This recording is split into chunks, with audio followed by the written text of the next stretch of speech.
केशव, थक गए बेटा? हाँ बाप, बेटी की शादी की तैयारी में लगा हूँ, थकान तो होगी, लेकिन नंदिनी की शादी, जितना आनंद मिल रहा है ना, थकान को तो मैं भूल ही जाता हूँ। ये सारा चमत्कार नंदिनी के प्यार के कारण हो रहा है। अब नंदिनी है ही इतनी प्यारी, जो भी उसे देखता है प्यार तो हो ही जाता है। इसीलिए तो नंदिनी की शादी की तैयारी में हर कोई बढ़ चढ़कर हिस्सा ले रहा, सिवाय मंदा भाभी के। उनकी कमी सबको महसूस हो रही है। हाँ केशव, उसे भी कहाँ अच्छा लग रहा होगा अपने घर में।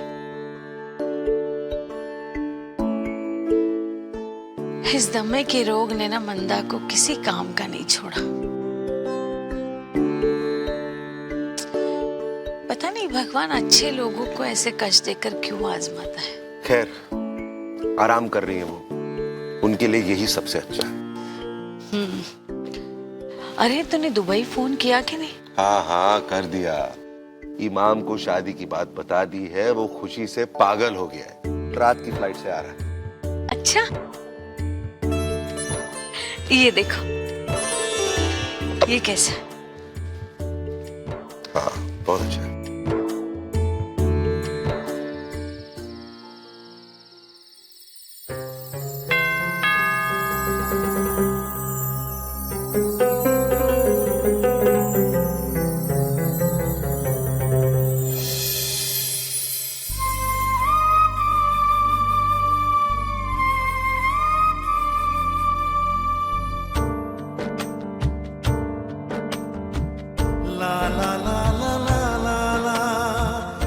आदाब।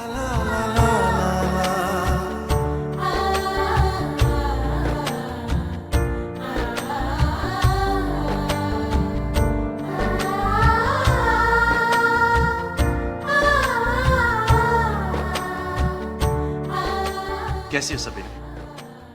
मैं ठीक हूँ, आप कैसे हैं? बिल्कुल ठीक। तुम्हारे सामने हो, तुम्हें शिकायत थी ना, आ गया तुमसे मिलने। क्यों अचानक?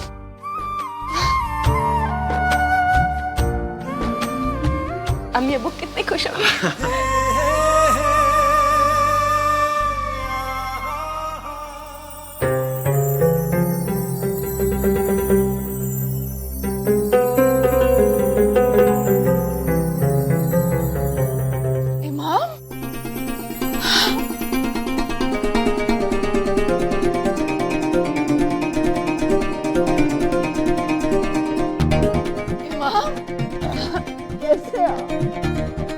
मैं बिल्कुल ठीक हूँ, आप कैसी हैं? हम बिल्कुल ठीक हैं। आदाब मियाँ, आदाब। खुश रहो मियाँ। बीवी को रुला कर उसे खुशी देने का हुनर हमी से सीखा है ना? हाँ बिल्कुल। देखिए अब आज अम्मी के चेहरे और आपकी बहू के चेहरे कैसे खिले खिले नजर आ रहे हैं।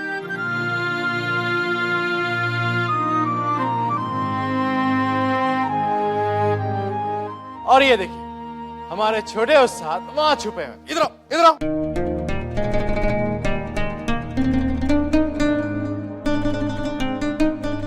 ये देखो सर, इतने बड़े बड़े ढोले। हाँ हमको कोई देखता ही नहीं।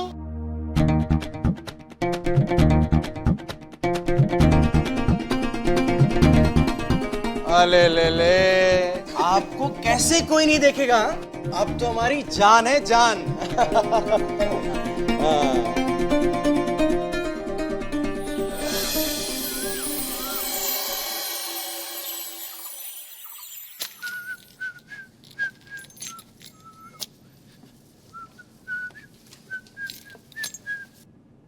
नहीं नहीं, मैं कुछ नहीं जानता यार, मुझे हर हाल में वो सूरत की मिल वापस से शुरू करनी है। तुम पैसे की चिंता ही मत करो, 8 करोड़ 10 करोड़ जितने भी पैसे चाहिए मिल जाएंगे। 10 करोड़ सुन के मेरे हाथ में खुजली शुरू हो गई है। अरे कितनी बार समझाया है तुम्हें कि ये मामला सिर्फ बिजनेस का मामला नहीं है मेरे लिए। तुमसे कुछ भी काम ठीक से क्यों नहीं होता है? अब मैं खुद सूरत आ रहा हूं, ये सब कुछ अब मैं खुद करूंगा। देखिए, हर बाप चाहता है कि उसका बेटा उसकी तरह बने। तो आप अपने सत्यवादी पिता श्रीमान केशु सांघवी का आईना बन जाओ सर। आप अपने असल चेहरे पर उस अच्छे भले मानुस का मुखौटा पहन लीजिए सर, और उसके बाद आपका बाप आपका बेदाम का गुलाम बन जाएगा सर। यही मौका है केतन, आगे बढ़ और अपने माँ बाप का भरोसा जीत ले। केशु, क्यों उस बेचारे पर गुस्सा कर रहे थे? अरे केतकी, तू तो जानती है कि आतिश और मेरे लिए ये मिल कितनी अहमियत रखती। अब तो मैं किसी और पर भरोसा नहीं करूंगा, सब कुछ खुद ही करूंगा। गैरों पर विश्वास नहीं कर सकते, लेकिन अपनी औलाद पर तो विश्वास कर सकते हैं ना। बिल्कुल।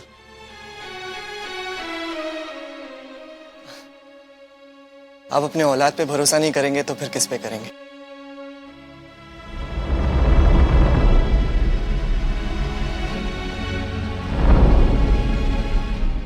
पापा, क्या आप मेरी इस नादानी, इस भूल को भुला नहीं सकते?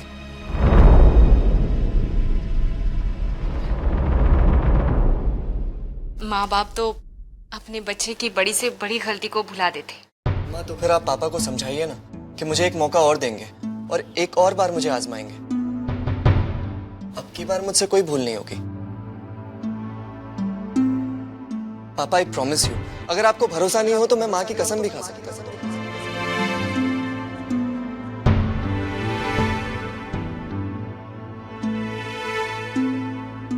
माफ कर दीजिए ना उसे। और वैसे भी पांडुवाड़ी की समस्या हल हो चुकी है, इसे अपनी गलती का एहसास हो गया है केशव।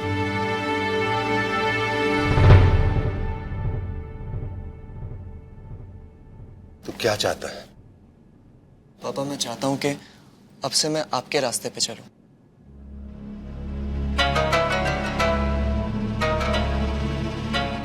पापा, मैं चाहता हूं कि सूरत के मिल को रिवाइव करने का प्लान आप मुझ पे छोड़ दो।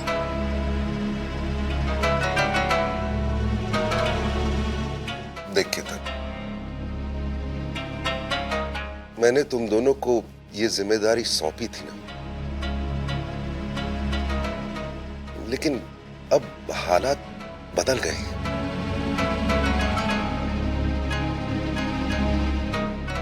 जो कुछ हुआ है उसके बाद मुझे नहीं लगता है कि तू संभाल पाएगा।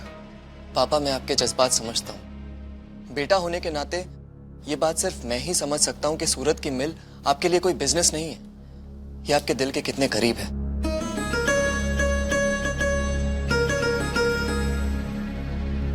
मैं इसे सिर्फ दिमाग से नहीं, दिल से भी हैंडल करूंगा।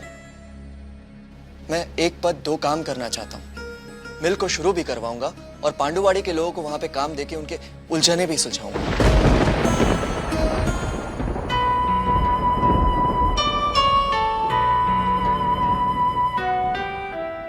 मैं बस दुखी दिलों की दुआएं कमाना चाहता हूं। प्लीज पापा, क्या आप मेरे किए के प्रायश्चित करने का एक मौका भी नहीं दे सकते? केतन, ये काम तू अकेले नहीं संभाल पाएगा। मेहुल है ना, वो साथ देगा ना इसका? नहीं मां, यह जिम्मेदारी मैं अकेले उठाना चाहता हूं। इस पुण्य में मैं किसी और को हिस्सेदार नहीं बना सकता।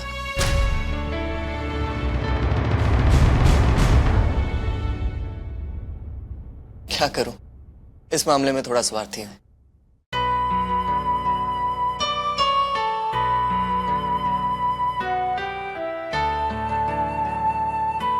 पापा, मैं आपसे वादा करता हूं, अब की बार आपको शिकायत का कोई मौका नहीं दूंगा।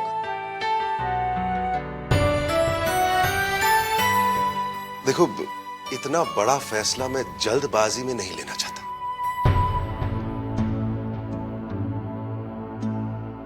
मुझे थोड़ा सा वक्त चाहिए सोचने के लिए, प्लीज।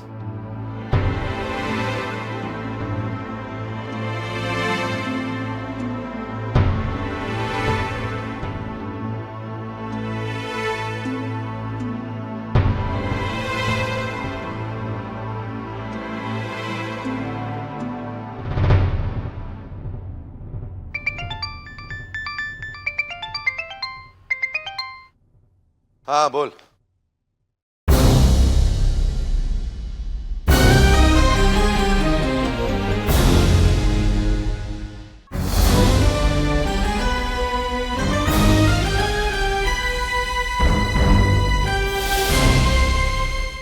सच कह रहे तू?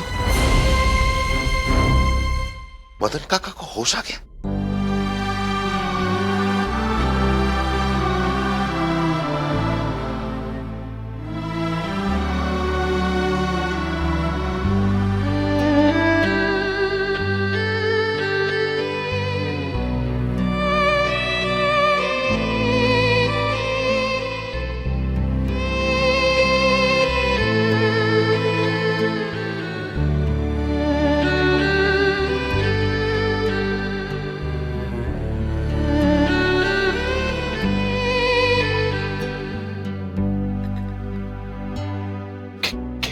केशव,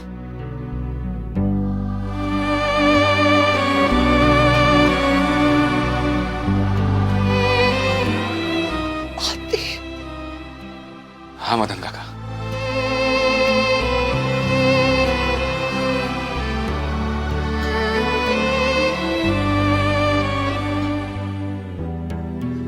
ये सब कैसे हुआ? क्या हुआ? हाँ मदन काका, आपने तो गांव जाने की तैयारी कर ली थी ना। और ये कौस्तुभ सबसे क्यों कह रहा है कि आपका निधन हो गया? हाँ? आप मदन खेड़िया थे, इंडस्ट्रियलिस्ट मदन खेड़िया। भिखारियों की लाइन में कैसे पहुंचे आप? आखिर हुआ क्या, प्लीज बताइए। किसे किसे किसे दोष दूं? शायद मेरा भाग्य। नहीं नहीं नहीं मदन काका, देखिए आप भाग्य को दोष मत दीजिए। मैं ये जानना चाहता हूं आपसे कि कौस्तुभ ने आखिर क्या किया? क्या किया आपके बेटे ने?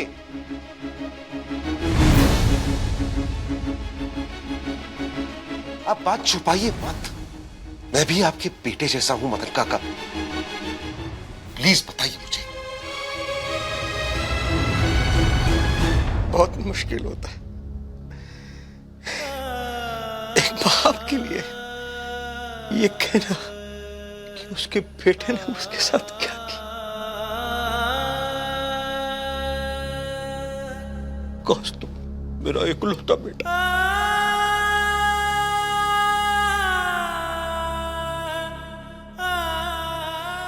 शायद मेरे लाड़ प्यार ने उसको बिगाड़ दिया। उसकी छोटी छोटी गलतियां मैं इग्नोर करता रहा। बड़ा हो गया तो बड़ी बड़ी गलतियां करे, शराब पीना शुरू कर दिया, मेरे सिग्नेचर को फोर्ज करके पैसे निकालने शुरू कर दिया।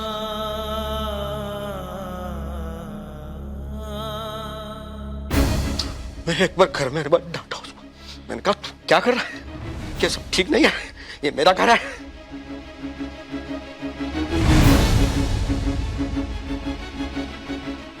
सबके साथ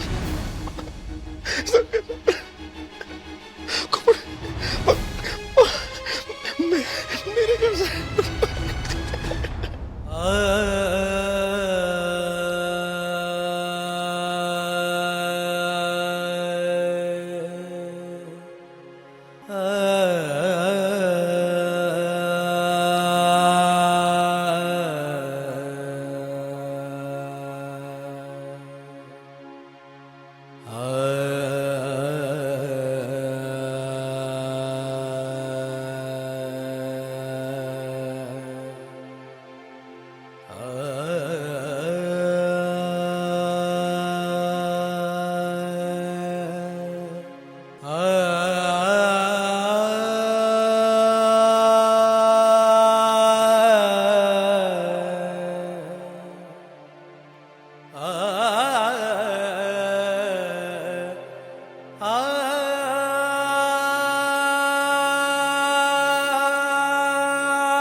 मदन काका संभालिए संभालिए अपने आप को।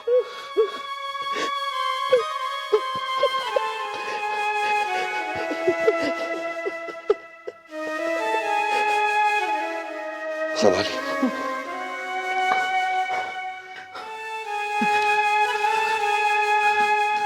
मैं आपसे वादा करता